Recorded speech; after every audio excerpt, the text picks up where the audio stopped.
ខ្ចោះសម្រាប់កូនកូនដឹងថាทุกคนอายุច្រើនប៉ុណ្ណាកូនក៏នៅតែជាក្មេងតូចក្នុងការភ្លេងរបស់ម៉ាក់កូនចង់ប្រាប់ម៉ាក់ថាកូនស្រឡាញ់ម៉ាក់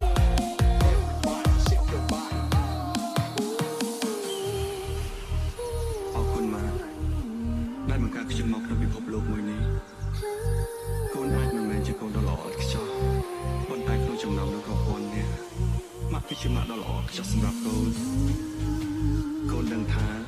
ทุกคนอายุច្រើនប៉ុណ្ណាកូនក៏នៅតែជាក្មេងតូចក្នុងការភ្លេងរបស់ម៉ាក់កូនចង់ប្រាប់ម៉ាក់ថាកូនស្រឡាញ់ម៉ាក់